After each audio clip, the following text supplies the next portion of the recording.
c'est toujours le choix. Et il y a des actions qui le problème, c'est tout ce qu'on fait, en fait, on le fait parce que on en sent la nécessité.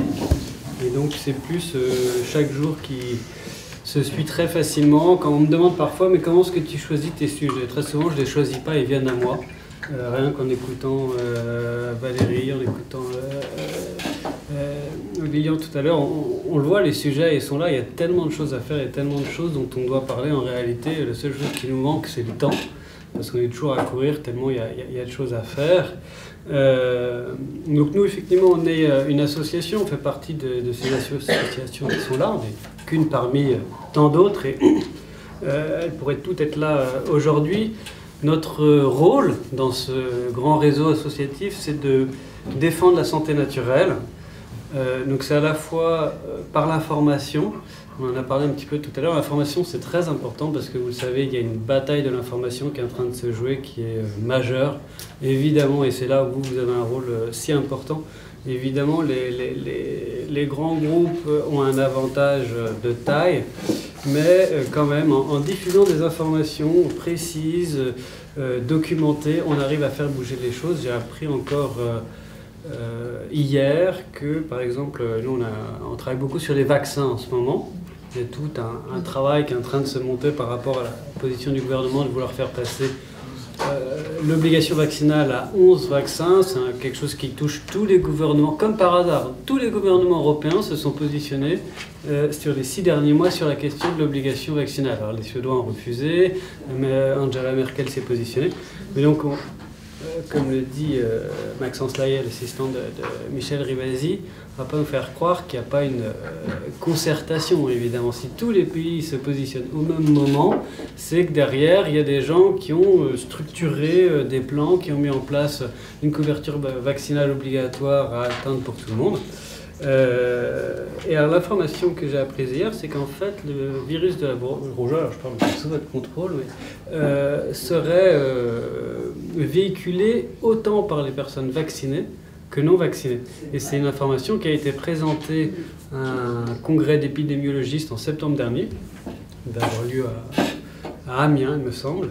Et quand la personne a pris la parole, c'est un mathématicien, pour dire ce fait, les épidémiologistes ont répondu que oui, ils savaient, mais que quand même ils ne pouvaient pas dire ça sur la place publique, parce qu'évidemment, ça engendrerait une méfiance vis-à-vis de la vaccination, etc. Donc en fait, on est au cœur du... Je peux me permettre de rebondir là-dessus, parce qu'effectivement, il faut dénoncer un mensonge éhonté, véhiculé par les médias. On ne peut pas leur reprocher de ne pas connaître le sujet et de service de caisse de résonance à un ministre et au gouvernement. Mais le gros argument pour culpabiliser les gens, les mauvais citoyens qui ne veulent pas se vacciner ou qui n'ont pas été vaccinés, c'est de dire si vous ne vous vaccinez pas, vous faciliterez effectivement la transmission du virus. Autrement dit, si vous êtes vacciné, vous ne transporterez plus de virus. Alors, ce sera peut-être mieux protégé, voire, parce que tout dépend de la qualité des vaccins, parce qu'il y a des bons, entre guillemets, et des mauvais, entre de gros guillemets, vaccins. Mais ce n'est pas pour autant qu'on ne va pas continuer de transporter les virus. C'est une hérésie de dire ça. Mais c'est pour culpabiliser la population et pour persuader les gens qu'effectivement, si on est un peu inconséquent vis-à-vis de soi-même, au moins soyez un bon citoyen et ne facilitez pas la transmission des maladies autour de vous. Bon, ça c'est un mensonge absolument énorme. Et c'est un argument évidemment très important, parce que si on n'a pas d'obligation, je dirais, morale vis-à-vis des autres de se faire vacciner, et si ça ne protège pas plus les autres, en fait, toute l'obligation vaccinale tombe. Parce qu'en réalité, dans ces cas-là, on rentre dans un autre débat, qui est de savoir quel choix on fait, en se disant, il y a ceux qui pensent qu'effectivement, il y a des vaccins qui sont efficaces, et puis d'autres qui sont plus méfiants, mais peu importe, le débat change complètement. Sur l'obligation vaccinale en elle-même, le fondement de la solidarité ne tient plus. Ça, c'est vraiment un élément important. Et pourquoi je le dis, c'est parce que c'est des informations que je reçois ici ou là, par des mails, et c'est pour souligner l'importance de répondre aux arguments qui sont présentés par les autorités. Autre action, on a des actions justice, on en a lancé sur les vaccins aussi, et puis on a des événements, c'était le sujet dont Bernard m'a demandé de parler. Donc notre événement central cette année, c'était le Congrès international de santé naturelle, nous étions 3000. Si on fait un premier bilan, on peut dire qu'effectivement ce qui est intéressant, c'est que ça montre l'engouement qu'il peut y avoir au niveau du public, avec des gens qui sont déterminés, des gens qui sont de plus en plus qualifiés aussi, avec un public qui connaît mieux les sujets, qui recherche des solutions. Pour autant, pour moi, la question centrale, elle reste de savoir comment est-ce qu'on fait pour faire en sorte qu'il n'y ait pas juste les passionnés et les gens malades. Les gens malades, ils cherchent des solutions, eux, ils ont déjà été touchés par des problématiques environnementales, par les maladies chroniques, etc. Comment est-ce qu'on fait pour toucher des populations plus jeunes, des populations qui, dans 10 ans, dans 20 ans, vont se retrouver avec les mêmes questions que un public qui est de tous âges, mais avec une proportion de personnes de 50 ans et plus importante aussi. Et en fait, je me dis, si des gens plus jeunes étaient là maintenant, peut-être que dans 20 ans, ils n'auraient pas besoin de venir. Et quelque part, c'est ce que je leur souhaite, parce que l'objectif, c'est que les gens puissent prendre leur santé en main et qu'ils soient au courant des dangers auxquels ils s'exposent. Et puis ensuite, collectivement, qu'on puisse se battre pour que tout ce qu'on ne peut pas faire individuellement, évidemment, puisse avancer. Et ça, c'est toute la question dont parlait Valérie à l'instant. Et enfin, pour centrer sur l'alimentation, qu'est-ce qu'on peut dire? On peut dire que l'alimentation, elle a été au cœur de toutes les approches médicales depuis la nuit des temps. C'est quelque chose qu'on retrouve évidemment en médecine chinoise. Vous avez différents niveaux. En médecine chinoise, vous avez les approches corporelles, vous avez l'acupuncture, la pharmacopée chinoise qui est tout en haut, mais la diététique a une place centrale. C'est vrai aussi en médecine ayurvédique, c'était vrai chez les anciens Grecs, on cite toujours Hippocrate et ce fameux que ton aliment soit ton médicament. Et c'est vrai partout, sauf dans la médecine moderne, ou en tout cas ça l'a été oublié pendant un certain nombre d'années.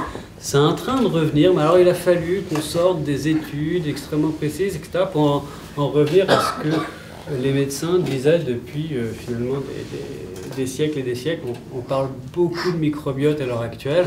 Bon, ça fait au moins 50 ans qu'on sait qu'entre maladies neurologiques et microbiote, il y a des liens. Alors évidemment, c'est des médecins qui l'ont vu en soignant leurs patients.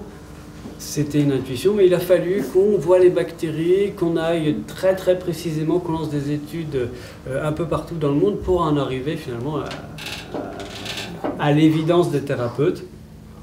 Donc on le voit bien, l'alimentation est centrale, elle l'est même dans tout ce qui est médecine énergétique. C'est quelque chose dont on parle de plus en plus, c'est qu'il y a de plus en plus de thérapeutes qui s'intéressent aux questions vibratoires, aux questions des ondes, à la question de comment est-ce qu'on peut soigner une personne via l'énergie, l'idée étant qu'on ait une énergie structurée et que si elle est déstructurée par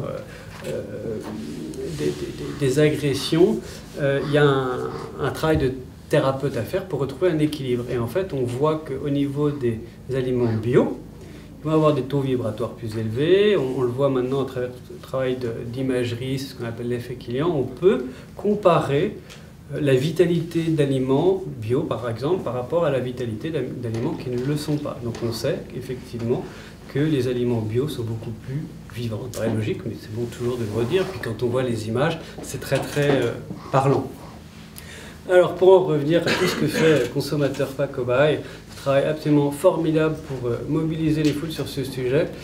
Et bien, en fait, tout ça c'est très bien, mais si on n'a pas des aliments de qualité, évidemment, ça ne sert à rien. Et la seule manière d'avoir des aliments de qualité, c'est de travailler sur les filières, faire en sorte qu'on ait sécuriser les filières. Ça veut dire avoir des professionnels compétents. Les agriculteurs aujourd'hui, en fait, souvent ils disent on ne sait pas comment faire, on ne nous a pas aidés, prévenus. Donc il y a vraiment un travail de formation, d'accompagnement. C'est pas uniquement de l'aide financière, hein. C'est vraiment aussi permettre aux agriculteurs de prendre conscience des possibilités qu'il y a, puis prendre conscience du fait que le métier qu'on leur propose à travers l'agriculture bio est en réalité un métier beaucoup plus complet, dans lequel ils seront beaucoup plus libres et dans lequel ils vont pouvoir mettre beaucoup plus d'eux-mêmes que dans ce qui est proposé aujourd'hui à travers la politique agricole commune telle qu'elle existe. C'est ensuite une traçabilité, ça c'est pour les consommateurs, s'assurer d'où viennent les produits. Nous, on défend aussi beaucoup l'herboristerie, les plantes médicinales. Si vous vous soignez avec des plantes médicinales qui sont polluées, qui sont Et à Milly-la-Forêt, vous avez un grand centre de plantes médicinales, c'est formidable. Enfin, c'est quand même dans un département de 77 où vous avez une agriculture qui pose question. Et donc, en fait, on voit bien que, ça, Bernard l'a très bien dit, on fait une interview pas très longtemps dans une de nos lettres, on a quand même une opposition de fond entre le modèle existant et l'agriculture biologique. En réalité, on ne peut pas avoir deux terrains côte à côte avec un modèle et l'autre. Donc à un moment donné, la seule possibilité de faire évoluer les choses, c'est de convaincre le maximum de gens que notre modèle doit évoluer et que, évidemment, la proportion entre bio et conventionnel doit s'inverser. Quand on sera à 6% ou 7% de conventionnel, bon, ben là, on pourra peut-être leur permettre de continuer sur ces 7%. Mais pour moi, voilà, le cap, c'est celui-là.